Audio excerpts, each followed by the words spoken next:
नमस्कार, आप देख रहे हैं दोहरी टाइम्स टीवी। मैं आपके साथ हिमांशु। हम इस वक्त मौजूद हैं बड़हलगंज, गोरखपुर ज़िले के बड़हलगंज नगर में, और लेटा घाट पे हम यहाँ पे मौजूद हैं। बड़हलगंज और दोहरी घाट नगर धार्मिक नगरों में गिने जाते हैं।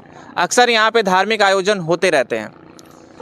हाल ही में जल्दी में बड़हलगंज में आयोजन हुआ था, रामकथा का आयोजन हुआ था, और भी बहुत सारे कार्यक्रम आप देखते रहते होंगे बड़हलगंज की धरती पे। यहीं के लोग उठ करके आगे सामने आते हैं और बड़हलगंज को कहीं न कहीं विश्व के पटल पर, देश के पटल पर इसका नाम करने के लिए यहाँ पे लगातार कई आयोजन करते रहते हैं। क्रिकेट का आयोजन हो, फुटबॉल का आयोजन हो, कबड्डी प्रतियोगिता हो, या फिर धार्मिक आयोजन की बात करें हम। एक ऐसे ही धार्मिक आयोजन की बात अगर हम करें तो बड़हलगंज की धरती पे होने जा रहा है। आपने बाबा बागेश्वर धाम का तो नाम सुना होगा। बागेश्वर धाम जो इस समय पूरे देश में छाए हुए हैं, देश में क्या कहें, विश्व में छाए हुए हैं, उनके कदमों का आगमन बड़हलगंज की धरती पर पड़ने जा रहा है। और यह महत्वपूर्ण कार्य, यह पुण्य कार्य, उनके कदमों से इस बड़हलगंज की धरती को अभिभूत करने का कार्य बड़हलगंज के ही एक युवा साथी ने कर दिखाया है। आज हमारे साथ मौजूद हैं, किसी परिचय के मोहताज नहीं है, राहुल तिवारी जी, जिन्होंने इस पूरे कार्यक्रम का आयोजन किया है। आइए इन्हीं से जानते हैं कि आखिर इस कार्यक्रम का आयोजन कैसे हुआ, क्या विचार था, कहाँ पे होगा, कैसे होगा, ये सारी बातें इन्हीं से जानते हैं। तो सबसे पहले राहुल जी, हमारे चैनल पे आपका बहुत बहुत स्वागत है। आपको भी धन्यवाद जी। तो सबसे पहले ये बताइए कि जो कार्यक्रम का आयोजन हो रहा है, कब से हो रहा है, कब तक होगा? ये हमारा कार्यक्रम 15 जनवरी से 19 जनवरी तक कार्यक्रम है।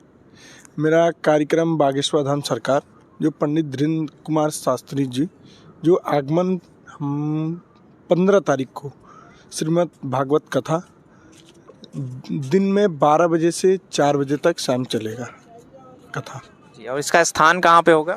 ये स्थान हम लोग के बड़हलगंज पवारी महाराज की कुटी के ठीक पीछे माँ सरजू जी का पावन तट है। कार्यक्रम स्थल वहीं पे होगा कार्यक्रम। तो ये बागेश्वर धाम और धीरेन्द्र नाथ शास्त्री जी को बड़हलगंज ले आने का विचार जो आया, कब से आपके मन में था और कैसे आया? कैसे, ये एक उत्सव है हमारे मन में। हम भी एक पूर्वांचल में हम लोग ऐसे, जैसे बाबा भोलेनाथ के नगरी में हम भी लोग हैं। कुछ साल पहले, यही पिछले साल राजन जी महाराज की कथा हुई। हमने भी सोचा कि क्यों नहीं हम भी महाराज जी को यहाँ लाया जाए। सुना जाता है कि मूल निवासी महाराज जी मामखोर के हैं, उनके पूर्वजों ने यहाँ पे रहते थे।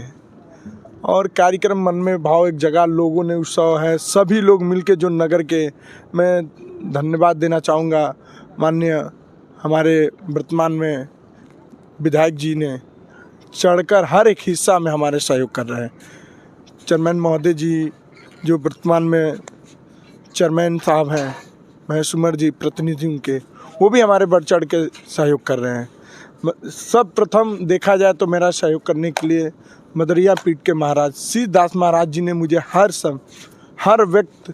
समय मेरे साथ जुड़े रहे।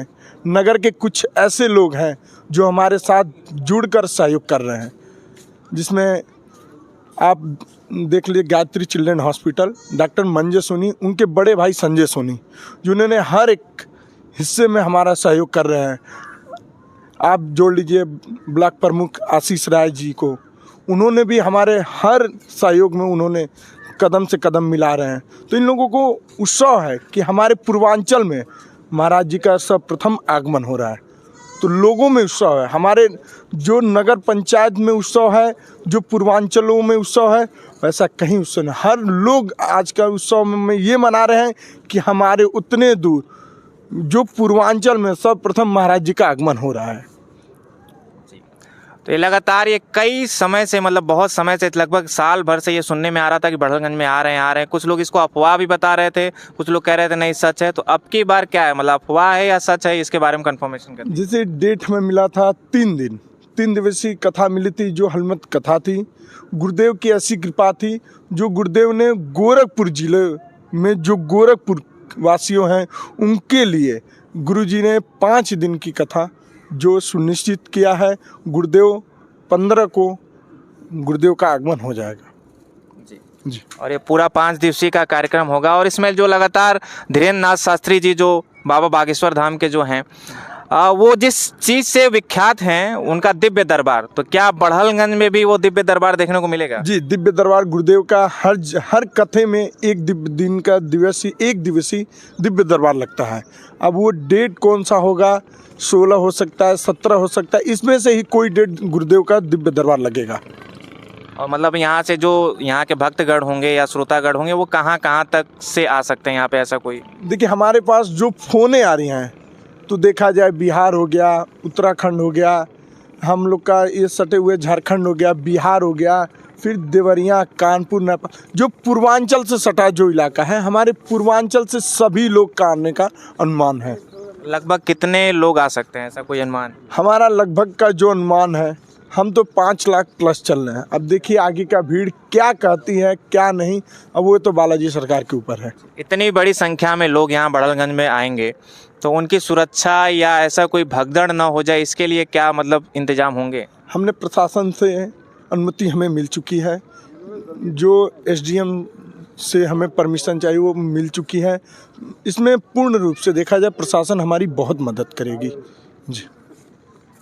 तो जैसा इन्होंने बताया कि लगातार बहुत ज़्यादा भीड़ हो सकती है और इसके लिए प्रशासन से भी पूरी अनुमति ले ली गई है। और भी हमारे साथ लोग मौजूद हैं, इनसे भी जानते हैं आखिर इनके क्या विचार हैं। क्या नाम है आपका? पंकज जायसवाल। कहाँ के निवासी हैं आप? बढ़लगंज नगर के ही। ये जो कार्यक्रम होने जा रहा है इस पर कुछ क्या कहेंगे? कार्यक्रम हो रहा है बागेश्वर धाम का, हम लोग बहुत उत्साहित हैं और बहुत ही अच्छा लग रहा है कि बाबा का कृपा बढ़लगंज नगर वासियों सबको मिलना है और हम लोग बहुत खुश हैं बाबा आएँ और उन लोग का आशीर्वाद हमको मिले। आप तो बढ़लगंज के यहाँ निवासी हैं, तो लगातार यहाँ पे बहुत सारे आयोजन होते रहे हैं, तो बढ़लगंज की धरती में इस बार ये बड़ा सा आयोजन होने जा रहा है, तो ये आखिर क्यों ये बढ़लगंज और को धार्मिक नगर में ऐसे घोषित किया जाता है, ऐसा क्यों कहा जाता है? अब बढ़लगंज नगरी में बाबा भोलेनाथ का दरबार है, बाबा जलेश्वर नाथ का मंदिर है, काफ़ी प्राचीन मंदिर है और लोगों का विश्वास भी है, हम लोग का भी पूरा विश्वास है बाबा हर संकट को दूर करते हैं, तो उनकी कृपा हुई है और बागेश्वर धाम का आना निश्चित हुआ है और हम लोग भी बहुत गौरवान्वित हैं कि बाबा हम लोग के बढ़लगंज में आ रहे हैं। हम लोग तो गए थे पर बागेश्वर धाम घूमने भी गए थे, वहाँ पे बाबा का दर्शन वहाँ पे जाके नहीं मिला हम लोगों को, मगर बहुत ही खुश हैं। एक सपना सा है मगर फिर भी अब लग रहा है कि बाबा आएंगे और दर्शन देंगे, हम लोग भी उनका कथा सुनेंगे और बढ़लगंज नगरवासियों पे सारा जो है उनकी कृपा बरसेगी जी। आपका क्या नाम होगा? जी, मेरा नाम विनोद सोनी है जी। कहाँ के निवासी हैं? बढ़लगंज जी। ये जो कार्यक्रम होने जा रहा है इस पर क्या विचार है आप? जी, बहुत ही अच्छा आयोजन होगा यहाँ पे। पंडित धीरेन्द्र शास्त्री जी का जो कार्यक्रम यहाँ पे होगा, बहुत ही, हम तो सोच के बहुत ही रोमांचित हो रहे हैं, उत्साहित हो रहे हैं कि बढ़लगंज पावन धरती तो है ही, उनके चरण कमल पड़ेंगे तो और भी पावन धरती हो जाएगा यहाँ पे। और साथ ही माँ सरयू का तट है, वहाँ पे तो और ही पावन हो जाएगा कार्यक्रम। जी, क्या नाम होगा आपका? आशीष जायसवाल जी। कहाँ? बढ़लगंज के निवासी? हाँ, बढ़लगंज के निवासी हैं हम लोग। तो ये जो आयोजन होने जा रहा है इस पर क्या कहेंगे आप? बढ़िया हो रहा है कार्यक्रम, उत्साहित हम भी लोग हैं जी। बाबा का दर्शन होगा हम लोग का। कभी ऐसे पहले मन में विचार आया था कि आप कभी जाएं बागेश्वर धाम दर्शन करने? बागेश्वर धाम तो हम लोग गए थे लेकिन बाबा का दर्शन नहीं हो पाया था। इस बार हो जाएगा? हाँ, अब उम्मीद है हम लोग को कि बाबा का दर्शन होगा। बहुत भाग्यशाली हम लोग हैं जी। तो ऐसे ही तमाम इन्हीं के जैसे आयोजक जो हमारे थे, हमारे उनसे बातचीत हुई।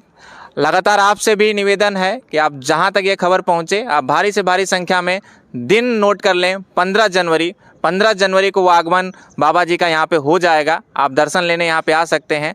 और मैं धन्यवाद कहना चाहूँगा इन तमाम पूरी टीम को जिन्होंने वो कर दिखाया जिसको बढ़लगंज की शायद ज़रूरत थी। तमाम लोग मन में विचार रखते हैं कि कभी वो बागेश्वर धाम जाएं, अपनी अर्जी लगाएं, अपने दुखड़ा वहाँ पे गाएं और ताकि उनका समाधान हो सके, पर अब शायद वो किसी न किसी वजह से नहीं जा पाते होंगे, पर यहाँ तक वो आ सकते हैं और ये आयोजन होने जा रहा है। एक दिव्य दरबार का भी आयोजन होगा, 5 दिन की ये कथा का भी आयोजन होगा। तो ज़रूर इस महा आयोजन में, इसको महाकुंभ कह लें आप, हमारी छोटी सी नगरी के लिए ये एक बहुत बड़ा आयोजन है और इसका आप हिस्सा बने, इसका गवाह बने। तब तक आप देखते रहें दोहरी टाइम्स टीवी। कैमरे के साथ अजय, मैं हिमांशु। जय हिंद।